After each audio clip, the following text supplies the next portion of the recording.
ओम शांति। आज 30 सितंबर 2021 की मुरली का सार है। बाबा ने बताया, मीठे बच्चे, अभी यह रावण राज्य पुरानी दुनिया ख़त्म हो नई दुनिया आ रही है। इसीलिए श्रीमत पर चलकर पवित्र बनो तो श्रेष्ठ देवी देवता बनेंगे। प्रश्न है, बाबा अपने बच्चों को सत्य नारायण की कथा सुनाते हैं, उस कथा का रहस्य क्या है? उत्तर है, उसका रहस्य है बादशाही लेना और गवाना। अल्फ को अल्लाह मिला तो गदाई छोड़ दी, है ना। भगवान मिला तो पुरानी दुनिया की जो गदाई है, यानी जो भी पोजीशन है, राजाई है, वो छोड़ दी। जो विश्व के मालिक थे वही 84 जन्म लेकर राजाई गंवा देते हैं, फिर बाबा उन्हें राजाई देते हैं। पतित से पावन बनना, गदाई छोड़कर राजाई लेना, यही सच्चे सत्य नारायण की कथा बाबा सुनाते हैं। गीत है, आखिर वह दिन आया आज जिसका हमें था इंतजार। ओम शांति। ओम शांति का अर्थ तो रूहानी बाप ने समझाया है। ओम माना अहम आत्मा हूँ, मेरा शरीर है। आत्मा देखने में नहीं आती, यह समझ में आता है मैं आत्मा हूँ, ये मेरा शरीर है। आत्मा में ही मन बुद्धि है, शरीर में बुद्धि नहीं है। आत्मा में ही संस्कार अच्छे व बुरे रहते हैं। मुख्य है आत्मा। उस आत्मा को कोई देख नहीं सकता, शरीर को आत्मा देखती है। आत्मा को शरीर नहीं देख सकता। जान सकते हैं कि आत्मा निकल जाती है तो शरीर जड़ हो जाता है। आत्मा देखी नहीं जाती, शरीर देखा जाता है। वैसे ही आत्मा का जो फादर है, जिसको ओ गॉड फादर कहते हैं, वह भी देखने में नहीं आते। उनको समझा जा सकता है, जाना जा सकता है। आत्माएं सभी ब्रदर्स हैं, शरीर में आते हैं तो कहेंगे यह भाई भाई हैं, वह भाई बहन हैं। आत्माओं का बाप है परम पिता परमात्मा। जिस्मानी भाई बहन एक दो को देख सकते हैं, आत्माओं का बाप सभी का एक है, उनको देख नहीं सकते। तो बाबा आए हैं पुरानी दुनिया को नया बनाने। नई दुनिया सतयुग थी, यह पुरानी दुनिया कलयुग है। इनको अब बदलना है। बाबा कहते, जैसे पुराना घर ख़त्म हो नया घर बनता है, वैसे ये पुरानी दुनिया ख़त्म होनी है। हिस्ट्री फिर से रिपीट होती है। बाप कहते हैं, यह रावण का राज्य है। रावण को वर्ष वर्ष जलाते हैं, परंतु जलता ही नहीं। ये है सबका बड़ा दुश्मन, इसीलिए उनको जलाने की रस्म पड़ गई है। भारत का नंबर 1 दुश्मन है रावण, और नंबर 1 दोस्त सदा सुख देने वाला है खुदा। खुदा को दोस्त कहते हैं। इस पर एक कहानी भी है। तो खुदा है दोस्त, रावण है दुश्मन। खुदा दोस्त को कभी जलाएंगे नहीं, रावण दुश्मन है, इसीलिए 10 सिर वाला रावण बनाकर उनको वर्ष वर्ष जलाते हैं। गांधी जी भी कहते थे हमें राम राज्य चाहिए। राम राज्य में सुख है और रावण राज्य में दुख है। अब ये कौन समझाता है? परम पिता परमात्मा, पतित पावन बाप शिव बाबा ब्रह्मा दादा द्वारा समझाते हैं। ब्रह्मा को कहा जाता है एडम, उनको ग्रेट ग्रेट ग्रैंड फादर भी कहा जाता है। तो मनुष्य सृष्टि में प्रजापिता हुआ। प्रजापिता ब्रह्मा द्वारा ब्राह्मण, फिर ब्राह्मण सो देवी देवता बनते हैं। देवता क्षत्रिय वैश्य शूद्र बन जाते हैं। इनको कहा जाता है प्रजापिता ब्रह्मा, मनुष्य सृष्टि का बड़ा। बाबा कहते हैं सतयुग में रावण दुश्मन को कोई जलाएगा नहीं, रावण होगा ही नहीं, बुराइयां होंगी ही नहीं। रावण ने ही यह दुख की दुनिया बनाई है, ऐसे नहीं। जिनके पास पैसे बहुत हैं, बड़े बड़े महल आदि हैं, वो स्वर्ग में हैं। बाबा समझाते हैं भल किसके पास करोड़ हैं, अरब हैं, परंतु शांति नहीं है। पैसे आदि तो सब मिट्टी में मिल जाने वाले हैं। नई दुनिया में फिर नई खानियाँ निकलती हैं, जिससे नई दुनिया के महल आदि सारे बनाए जाते हैं। ये पुरानी दुनिया अब खत्म होनी है। सतयुग में है संपूर्ण निर्विकारी। वहाँ बच्चे योग बल से पैदा होते हैं, विकार वहाँ होते ही नहीं। ना देह अभिमान, ना क्रोध, ना काम, 5 विकार होते ही नहीं। इसीलिए वहाँ कभी रावण को जलाते ही नहीं। यहाँ तो रावण राज्य है, इसीलिए सब पुकारते हैं हे पतित पावन आओ। वह तो लिबरेटर भी है, सबका दुख हरता है। अभी सब रावण राज्य में हैं, बाप को आकर छुड़ाना पड़ता है। अब बाबा कहते हैं तुम पवित्र बनो। ये पतित दुनिया खत्म होनी है। जो श्रीमत पर चलेंगे वो श्रेष्ठ देवी देवता बनेंगे। विनाश तो होगा, सब खत्म हो जाएंगे, बाकी कौन बचेंगे? जो श्रीमत पर पवित्र रहते हैं वही बाप के मत पर चलकर विश्व की बादशाही का वर्षा पाते हैं। इन लक्ष्मी नारायण का राज्य था, अभी तो रावण राज्य है जो खत्म होना है। सतयुगी राम राज्य स्थापन होना है। राम वह सीता वाला नहीं। शास्त्रों में तो बहुत फालतू बातें लिख दी हैं। लंका ये सारी दुनिया है, इसमें रावण का राज्य है। भारत सोने की चिड़िया था सतयुग में, जबकि दूसरा कोई राज्य था ही नहीं। बाबा भारत में आकर फिर से सोने की चिड़िया स्वर्ग बनाते हैं। बाकी जो इतने धर्म हैं सब खत्म हो जाएंगे। समुद्र भी उछल खाएगा। बॉम्बे क्या था?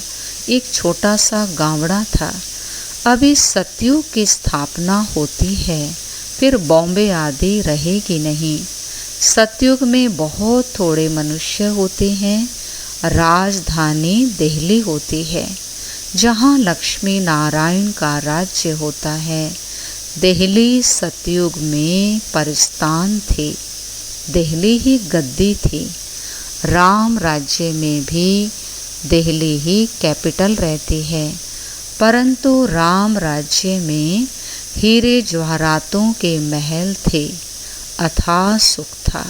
बाबा कहते हैं, तुमने विश्व का राज्य गंवाया है, मैं फिर से देता हूँ, तो मेरी मत पर चलो। श्रेष्ठ बनना है तो सिर्फ मुझे ही याद करो और किसी देहधारी को याद नहीं करो।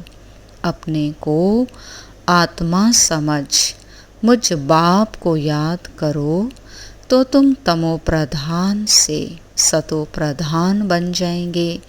तुम मेरे पास चले आएंगे, तुम मेरे गले की माला बन फिर विष्णु के गले की माला बन जाएंगे। माला में ऊपर मैं हूँ, फिर युगल है ब्रह्मा सरस्वती, वही सतयुग के महाराजा महारानी बनते हैं। उन्हों की सारी माला है जो नंबरवार गद्दी पर बैठते हैं। मैं भारत को इन ब्रह्मा सरस्वती और ब्राह्मणों द्वारा स्वर्ग बनाता हूँ। जो मेहनत करते हैं उन्हों के फिर यादगार बनते हैं। आत्माओं का रहने का स्थान है परम धाम, जिसको ब्रह्मांड भी कहते। हम सब आत्माएं वहाँ स्वीट होम में रहने वाली हैं बाबा के साथ। वो है शांति धाम। मनुष्य चाहते हैं हम मुक्ति धाम में जाएं, परंतु घर वापस कोई जा नहीं सकता। सबको पार्ट में आना ही है। तब तक बाबा तुमको तैयार करते रहते हैं। तुम तैयार हो जाएंगे तो वहाँ जो भी आत्माएं हैं वो सब आ जाएंगी। फिर खलास होगा। तुम जाकर नई दुनिया में राज्य करेंगे। फिर नंबरवार चक्र चलेगा। गीत में भी सुना है ना, आखिर वह दिन आया आज। भक्ति मार्ग में धक्के खाते रहते थे। बाबा है ज्ञान सूर्य। ज्ञान सूर्य प्रगटा, अज्ञान अंधेर विनाश। अब तुम्हारी बुद्धि में सृष्टि के आदि मध्य अंत का ज्ञान है। जानते हो जो भारतवासी नरकवासी हैं वह फिर स्वर्गवासी बनेंगे। बाकी इतनी सब आत्माएं शांति धाम में चली जाएंगी।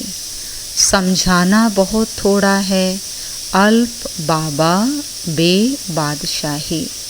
अल्प द्वारा बादशाही मिल जाती है, गदाई खत्म हो जाती है। यानी ये पुरानी दुनिया की जो राजाई है, बाबा कहता, ये ख़त्म हो जाती है। उसकी कहानी बाबा बैठ समझाते हैं। ये है सच्ची सत्यनारायण की कथा। बाकी सब हैं दंत कथाएं, झूठी कथाएं। बाबा ही नर से नारायण बनने के लिए यह ज्ञान सुनाते हैं। हिस्ट्री ज्योग्राफी है ना। लक्ष्मी नारायण का राज्य कब शुरू हुआ, कब तक चला, तो कथा भी हुई। जो विश्व पर राज्य करते थे वह 84 जन्म लेकर बिल्कुल ही तमो प्रधान बन गए हैं। तो बाबा कहते हैं ये लक्ष्मी नारायण समझदार विश्व के मालिक थे। अब कितने कंगाल बन गए हैं। फिर बाबा आकर नरकवासी से स्वर्गवासी बनाते हैं। बाबा कितना अच्छी तरह समझाते हैं कि यहाँ तकदीर जग जाए। बाबा आते हैं मनुष्य मात्र के तकदीर जगाने। सब पतित दुखी है ना, सब त्राही त्राही कर विनाश हो जाएंगे। इसीलिए बाबा कहते त्राही त्राही के पहले बेहद के बाप से कुछ वर्षा ले लो। यह जो कुछ दुनिया में देखते हो वो सब खत्म होना है। Fall of Bharat, rise of Bharat, ये भारत का ही खेल है। राइज होगा सतयुग में अब कलयुग में फाल होना है, गिरावट होनी है। ये सब रावण राज्य का पौंप है। अब विनाश होना है, fall of world, rise of world. सतयुग में कौन कौन राज्य करते हैं ये बाबा समझाते हैं। बाबा कहते हैं सन्यासियों का है निवृत्ति मार्ग, वो धर्म अलग है। वो तो गृहस्थ व्यवहार छोड़कर चले जाते हैं। उनका है हद का सन्यास। तुमको इस पुरानी दुनिया का सन्यास कर फिर यहाँ नहीं आना है। यह भी अच्छी तरह समझाना है कौन कौन से धर्म कब आते हैं। द्वापर के बाद ही और धर्म आते हैं। पहले सुख भोगते हैं फिर दुख। ये सारा चक्र बुद्धि में बिठाना होता है। जब से तुम चक्र में आते हो, महाराजा महारानी बनते हो, सिर्फ अल्फ और बे को समझाना है। बाबा किसको विलायत में जाने की मना नहीं करते। यूँ तो सभी चाहते हैं मृत्यु अपने देश में ही हो। अविनाश तो होना है। हंगामा इतना हो जाएगा जो विलायत से फिर आ भी नहीं सकेंगे। इसीलिए बाबा समझाते हैं कि भारत भूमि सबसे उत्तम है, जहाँ बाप आकर अवतार लेते हैं। शिव जयंती भी मनाई जाती है। सिर्फ कृष्ण का नाम डालने से सारी महिमा खत्म हो जाती है।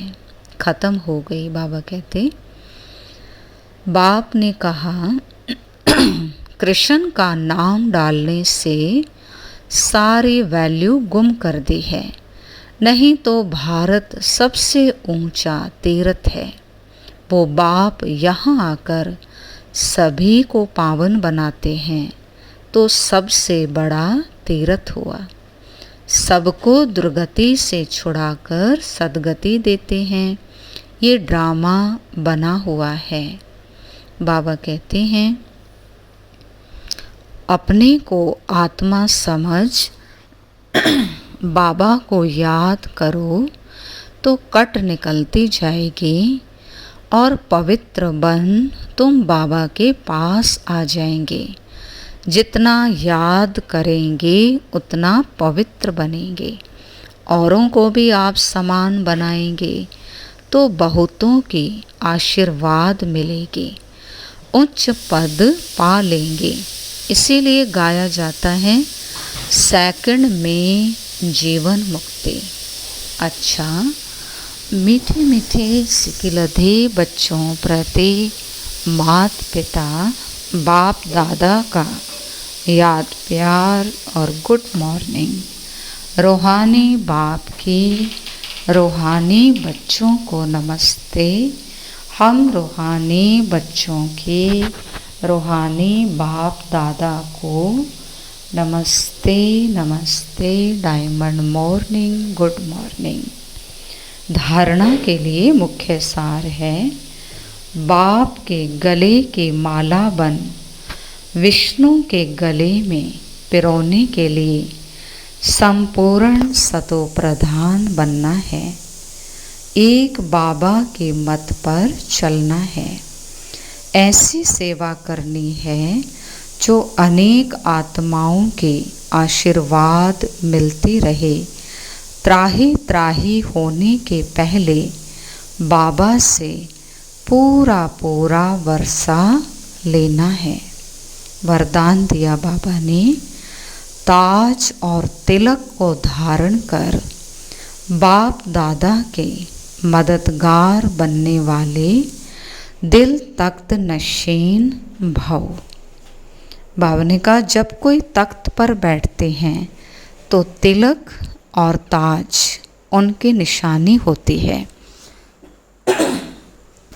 ऐसे जो दिल तख्त नशीन हैं, जो बाबा के दिल तख्त नशीन हैं, उनके मस्तक पर सदा अविनाशी आत्मा की स्थिति का तिलक दूर से ही चमकता हुआ नजर आता है। सर्वात्माओं के कल्याण की शुभ भावना उनके नैनों से व मुखड़े से दिखाई देती है। उनका हर संकल्प, वचन और कर्म बाप के समान होता है। तो बाबा ने कहा, ताज और तिलक को धारण करके बाबा के मददगार बनना है।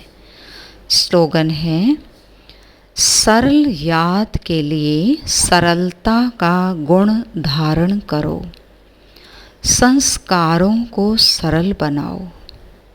सरल याद के लिए, सहज याद के लिए सरलता का गुण धारण करो और अपने संस्कारों को सरल बनाओ।